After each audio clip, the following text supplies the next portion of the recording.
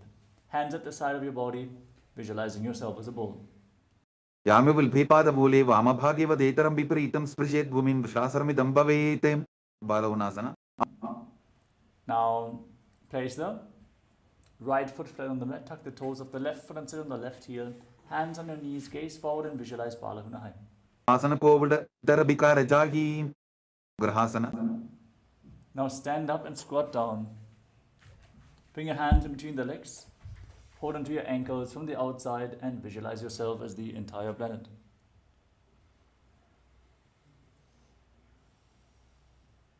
पाददये भूमौ संस्थाप्य जानुमध्ये कुर्परौ स्थाप्य हस्ताभ्यां पुल्पप्रदेशो धृत्वा तिष्ठेत् ग्रहासनं भवति बालवनासन Now tuck the toes of the right foot and sit in the right heel. Left foot flat on the mat, hands on the knees, gaze forward and visualize Balahunahai.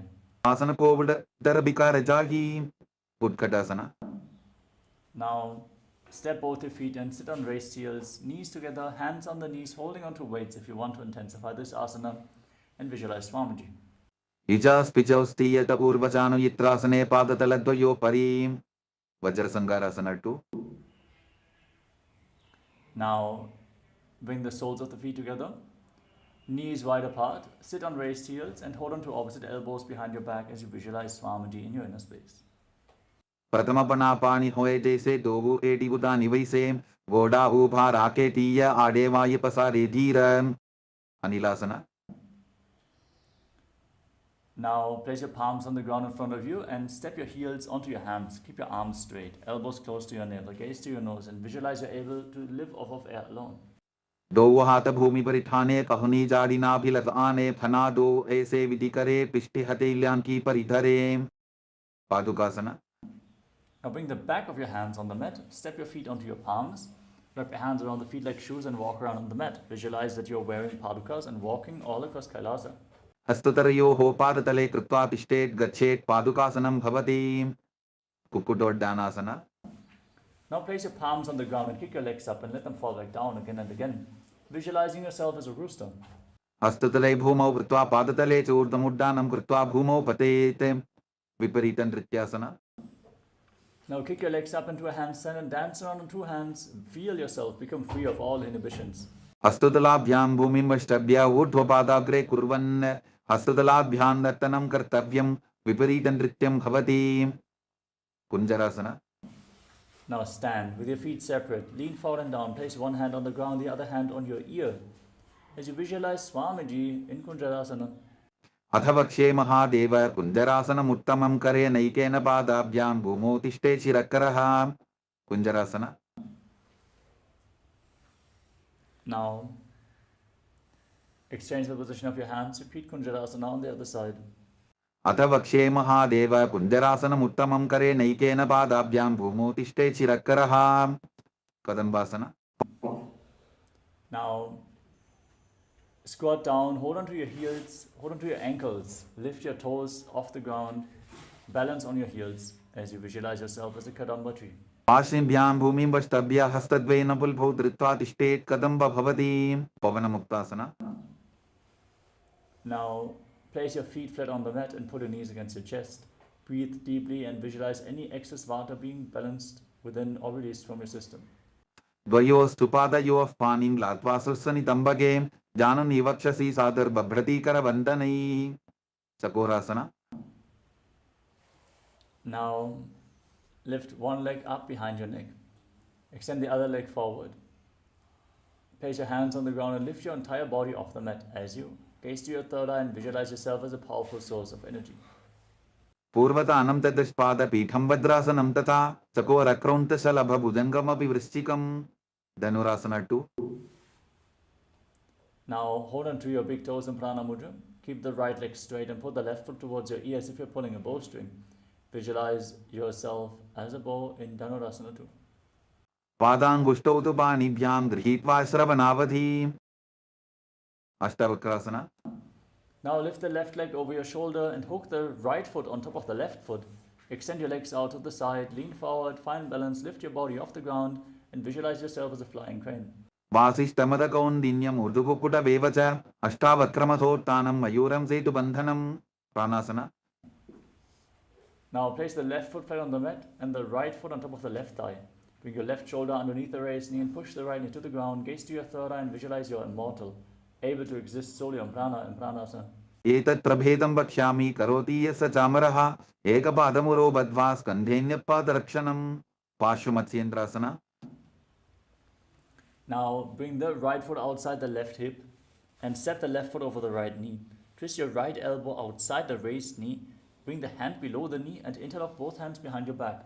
Twist your spine intensely as you gaze to your third eye. Keep your back straight and visualize Sage Matsenanatha, the master of Hatha Yoga. पार्श्वाभ्यां दत्तते यास्तु पार्श्वमत्स्येन्द्रमुत्तमं चकोरासना.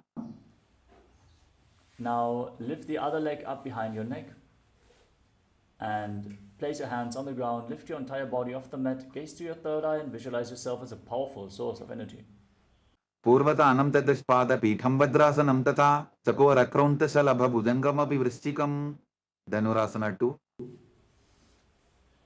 Now hold onto the big toes in Prana Mudra. Pull the right foot towards your ear as you visualize yourself as a bow in Dhanurasana 2 on the other side.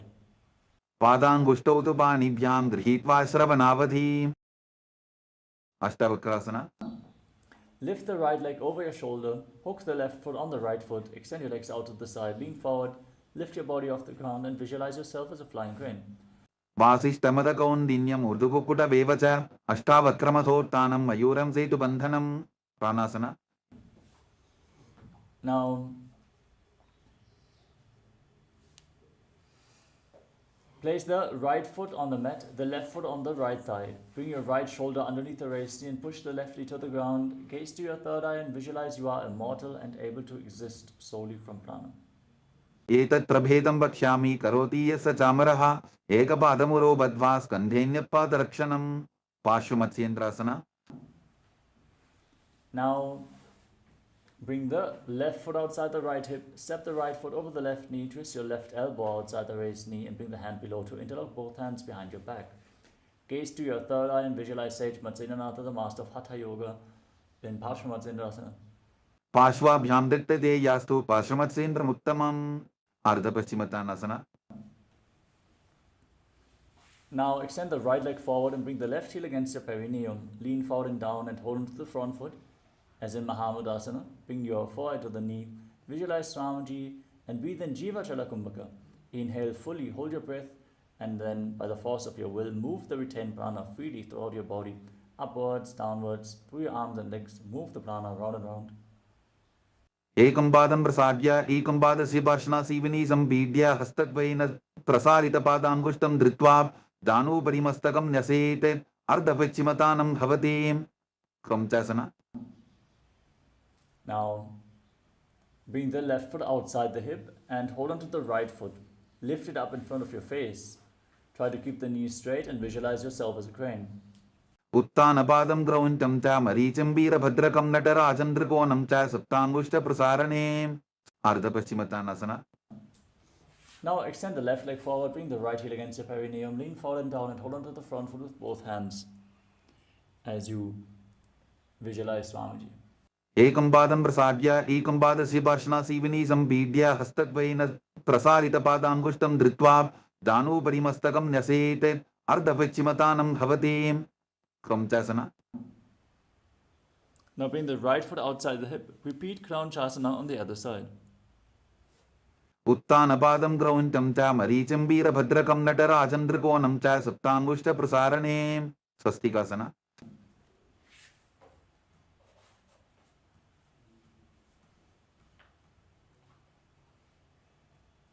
Now bring your legs into cross-legged position with the feet in between thighs and calves, hands on the respective knees, gaze through your nose and visualize a swastika in your inner space. जानुर्वोरन्तरे सम्यक् कृत्वा पादतले गुहे रज्जुकाय समासीन स्वस्तिकं तत् प्रचक्षते गोरक्षासना.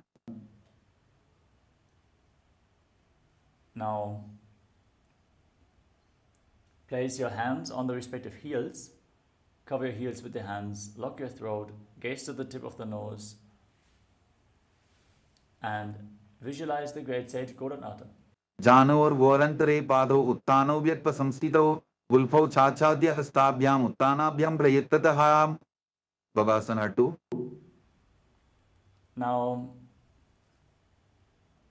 bring your left heel against your perineum and place the right foot on the left thigh. Gaze up towards your third eye and visualize Swamiji in your inner space. Cover your lips with little and ring fingers, your nostrils with your middle fingers, eyes with your index fingers, and your ears with the thumbs. Hold your breath in Shanmukhi Mudra. Vama parshno budam samstapya dakshanam grivama cha dhanem. Yogasana 2. Now, sit with your feet on top of opposite knees. Place your palms on the ground at the side of your body, palms facing up. As you place your palms at the side, keep your mouth in the shape of the beak of a crow. Inhale through your lips in Kakashansha Kumbhaka. Keeping the mouth in the shape of the beak of a crow, gaze to your nose and visualize Swamiji. Uttanau charano kutva samstapyo parijanunoho asano pari samstapya chottanam karadhyupmakam. Urdhva Kukkutasana. Now place your palms on the ground at the side of your body and lift your entire body off the mat, visualizing yourself as a rooster. Vasishtamata kondinyam urdhva Kukkuta vevacha ashtavakramatottanam vajuram setu bantanam. Siddha Haratalyasana. Now, bring your hands in between the legs. Place your palms on the mat without lifting your body off the ground. Gaze to the tip of the nose and visualize Swamiji in your inner space. Pratama Padmasana Pokare, Astudo Vogodasan Didare, Ube Hatele Bhuderi Raki, Pocha Vodasan Dime Dake. Hamsasana. Now bring your hands in between thighs and calves. Place your palms on the mat and lift your entire body off the ground. Gaze to your nose and visualize yourself as an elegant swan. Kukkutasana stitva standaparyantam muru ninitva tishtete hamsasanam bhavati. Karmukasana.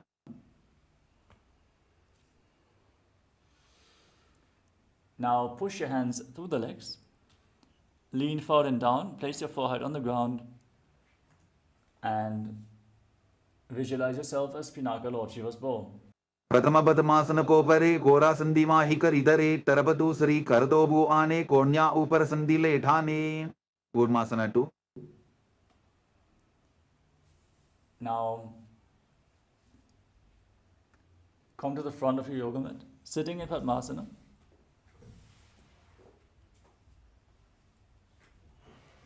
Bring your arms through the legs, pull your knees off the ground, hold onto your shoulders with your hands, and visualize yourself as a turtle having a stable body and mind to live for hundreds of years. Bain Janga Prata Sinapama, Dain Janga Pariva, Bain Yava. Granthi Bhedasana. Now wrap your arms around your legs. Keep the legs in Padmasana. Hold onto opposite hands and pull your knees up towards your chest. Lock your throat, gaze to your nose. Cut through the granthis in your spinal region in Granthi Bhedasana, Shiva's secret knot cutting posture. Atha Vakshe Neelakantha Granthi Bhedasanam Shubham Nyatva Rudra Bhave Chipram Sukshma Vayu Nishebanate. Uttana Kurmasana. Now roll onto your back with your hands through the legs. Hold onto your shoulders and embody a turtle laying on its back as you gaze to your nose in Uttana Kurmasana, the upward facing turtle pose. Kukkutasana Vandrastam, Karabhyandrita Kantharam, Vetham Kurmavaduttana Metaduttana Purmakam. Pangu Kukkutasana. Now kick yourself back up. Sit in Padmasana. Bring your hands through your legs. Place one palm on the ground and hold its wrist with the opposite hand. Lift your body off the mat and visualize yourself as a rooster. Kukkutasana stitva ekena hastena anyasya manibandham dhritva. Pangu Kukkutasana. Now exchange the position of your hands. Lift your entire body off the ground and visualize yourself as a rooster. Kukkutasana stitva ekena hastena anyasya manibandham dhritva. Vridrasana. Now place your elbows on the toes, interlock your fingers and rest your chin on your hands. Press your thumbs against your throat and visualize you have gone beyond all greed and covetousness in Gridasana. Janor Vorantare Paru Uttano Vyakta Samstito Ulpo Chachadya Hastabhya Uttana Bhyam Prayattataha. Padmasana 3. Now place your hands on top of each other. And rest your hands in your lap with the palms facing up. Engage Mahamudra Bandha, gaze to your nose and visualize Swamiji in Padmasana 3. उत्तानौ चरणौ विधाय विधिवत् शक्तिस्थितौ योगिरात् Padmasana 4. Now place your hands on the respective knees, gaze towards the tip of the nose and visualize Paramashiva in your inner space. Sit as Paramashiva with 25 heads, 50 hands, 75 eyes. As you internally chant the Mahavakya, Om Nityananda Paramashivoham in Padmasana form. एतत् पद्मासनं कुर्यात् प्राणवायु प्रसिद्धये शुभासनं सदा ध्यायेत् पूरयित्वा पुनः पुनः कार्मुकासना 2. Now keep the left hand on the left knee, push the knee down, hold the left big toe with the right hand in Prana Mudra. Pull the elbow back as if you're pulling a bowstring, moving the big toe round and round. Then repeat the movement on the other side as well while visualizing yourself as Pinaka, Lord Shiva's bow.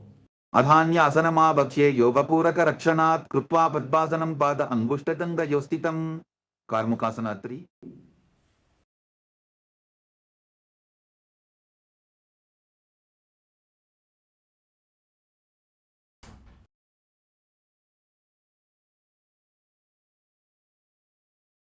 Now from Padmasana, cross your arms behind your back and hold on to opposite big toes in Prana Mudra. Engage Mahamudra Bandha and visualize yourself as Lord Shiva's bow as you gaze to your nose. And breathe with your mouth in the shape of the beak of a crow in Kaka Chandrakumbhaka and Karmukasana 3. कार्मुकासनमाक्षित्य उदरे पूरयेत् सुखं तदा वायुर्वसो याति कालेन सूक्ष्मवायुना दृढासना. Now lift your head, gaze up towards your third eye, visualize yourself as the action of Paramashiva's third eye. Anything that you come across, you destroy in Dridhasana. पूर्वभ्यामुपरि स्थाप्य पादयुग्मं प्रयत्ततः दक्षिणं सव्यदेशे च सव्यं दक्षिणदेशके मग्रासना.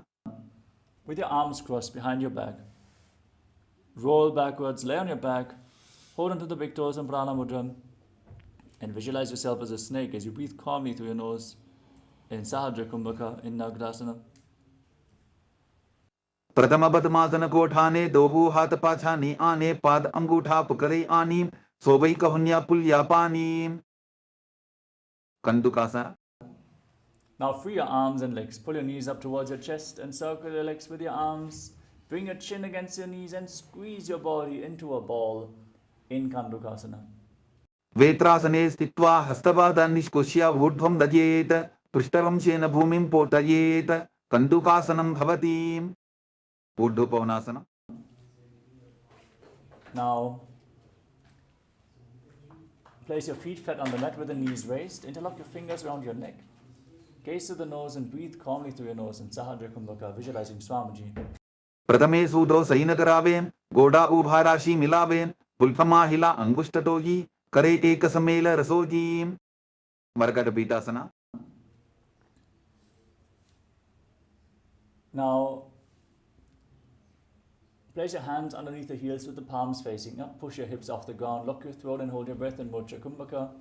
Visualize yourself as a powerful alpha ape in Marakatapītāsana. उत्तानशयनं पादतले उत्तानहस्तयोः स्थापयेत् उत्तानशिखिपीठकासना.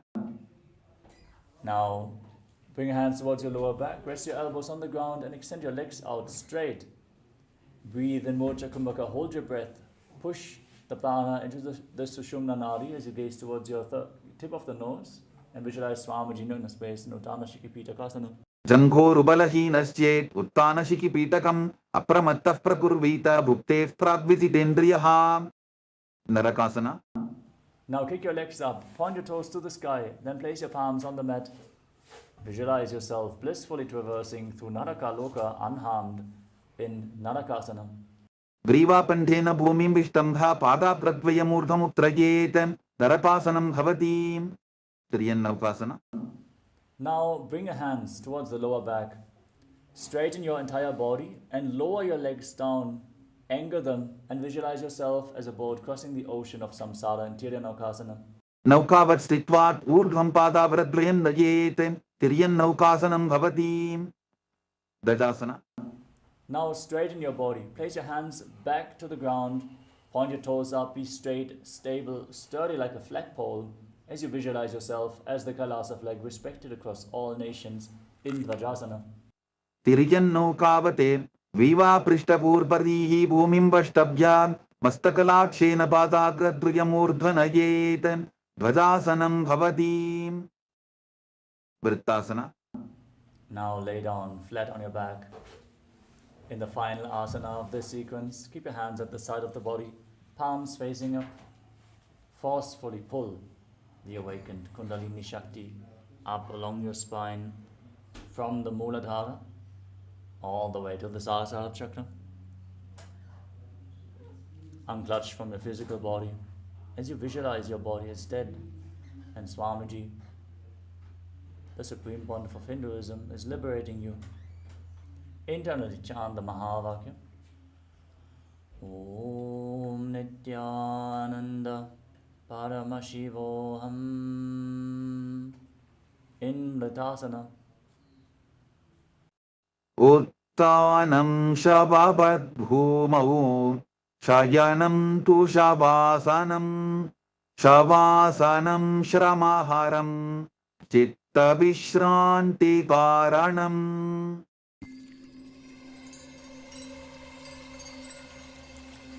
I welcome you all with my love and respect. Let you all open all your three eyes. Om Nityananda Paramashivoham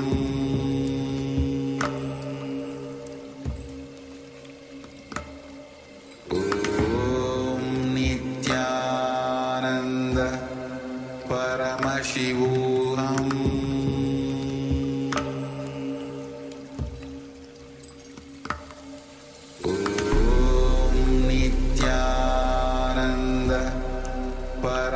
Paramashivoham Om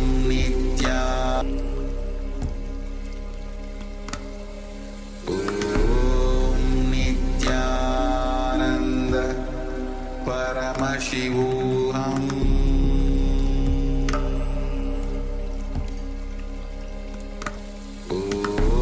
Om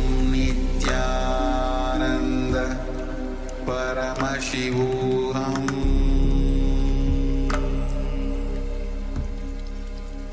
Paramashivoham Paramashivoham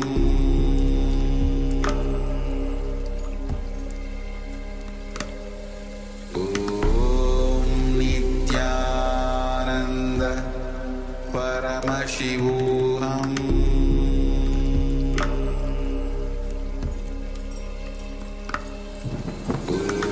Om Nityananda Paramashivoham.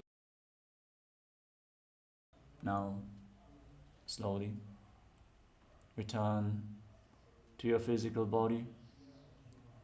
Start to wiggle your fingers and toes. Rotate your wrists and your ankles. Move your arms and legs. Pull your knees up towards your chest.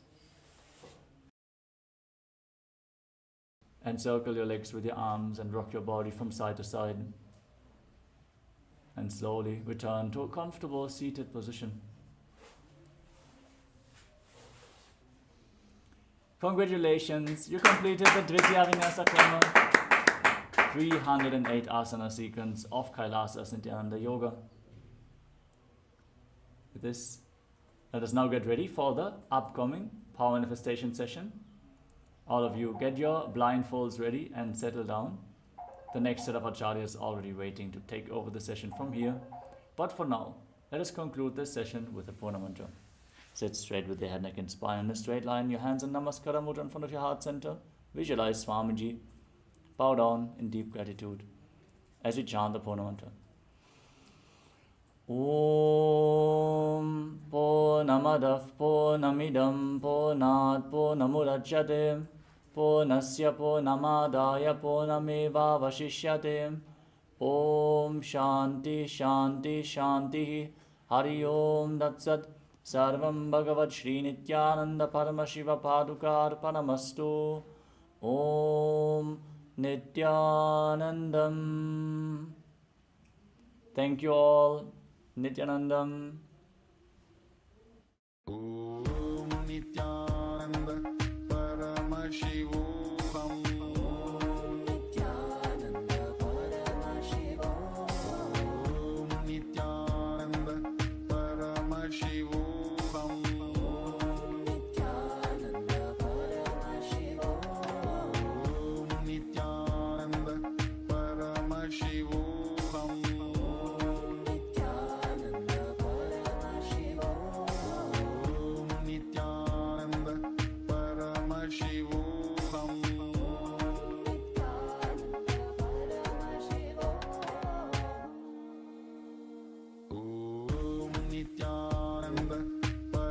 Paramashivoham Om Nityananda Paramashivoham Om Nityananda Paramashivoham Nityananda Paramashivoham Nityananda Paramashivoham Nityananda Paramashivoham Nityananda Paramashivoham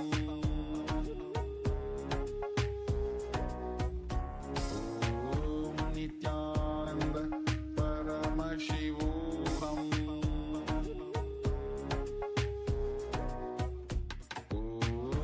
Nityananda Paramashivoham Nityananda Paramashivoham Nityananda Paramashivoham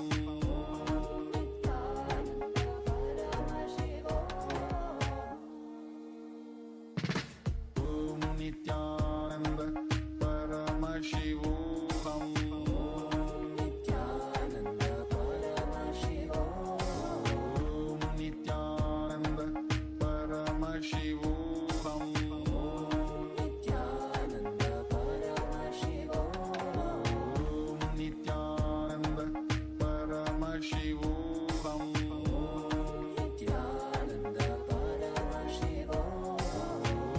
Nityananda Paramashivoham Nityananda Paramashivoham Nityananda Paramashivoham Nityananda Paramashivoham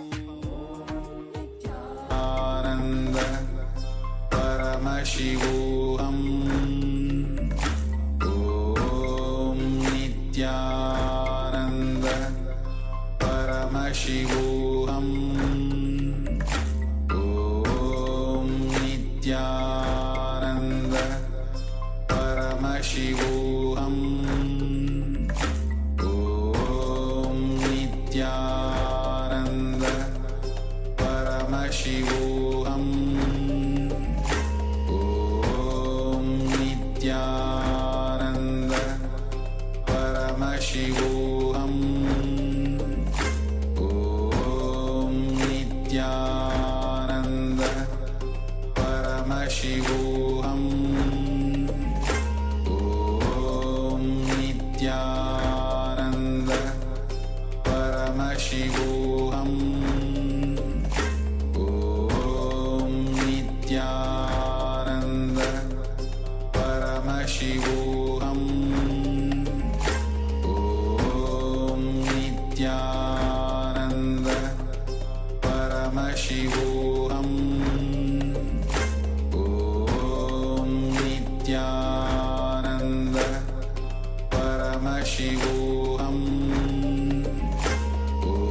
Om Nityananda Paramashivoham Om Nityananda Paramashivoham Om Nityananda Paramashivoham Om Nityananda Paramashivoham Om Nityananda Paramashivoham Om Nityananda Paramashivoham Om Nityananda Paramashivoham Om Nityananda Paramashivoham